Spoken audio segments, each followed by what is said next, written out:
চিকিৎসা যেটা পাওয়ার কথা সেই তুলনায় সরকারি ব্যবস্থাপনা অনেক অপ্রতুল, যেতে হয় 2 ঘন্টা, আপনারা জরুরি চিকিৎসাগুলো পান না। আমাদের দেশের স্বাধীনতা 50-এর উপরে হয়ে গেছে বয়স আমাদের দেশের, কিন্তু এখনো আমরা মৌলিক যে সুবিধা সেগুলো নিশ্চিত করতে পারি নাই।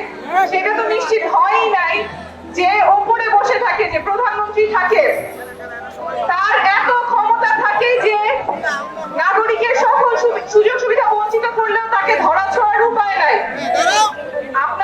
আপনারা এবং আপনাদের সন্তানেরা যে মাঠে নেমেছিলেন, এখান থেকেই খুব দূরে আন্দোলন করেছিলেন যেই আকাঙ্ক্ষা নিয়ে দেশটা যাতে বদলায়। আপনাদের কথাই আমরা বলতে চাই, দেশটা যাতে বদলায়, আগের মতো যাতে না থাকে।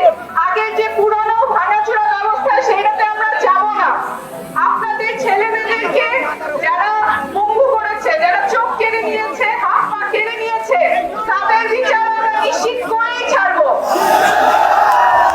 বিচার ছাড়া আমরা রাজপথ ছাড়বো না, সংস্কার ছাড়াও আমরা আমাদের আন্দোলন থামাবো না। পরিবর্তন হইতেই হবে, সব জায়গায় হতে হবে। যে কোনো জায়গায় গেলে, সরকারি অফিসগুলোতে গেলে নিজেকে মনে হয় ফিক্সের মতো মনে হয়। কেন? নাগরিক সুবিধা যাতে সবাই সমানভাবে পায়, সেই জন্য আমরা সংস্কারের কথা বলছি। এটা আপনাদের কথাই সামনে আসছে।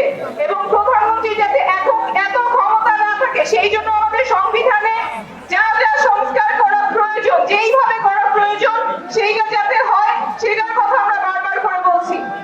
আমাদের মিছিলে অনেক নারীরা যোগ দিয়েছিলেন।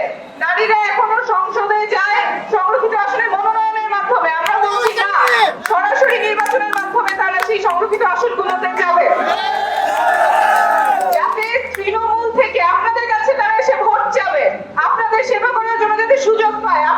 আপনাদের কোনো রায় থাকবে না কারা সংসদে যাবে, কোন নারীরা সংরক্ষিত আসনে যাবে, সেটা যাতে না হয়। আপনারা রায় দিতে পারেন আপনাদের সাংসদ কারা হবে।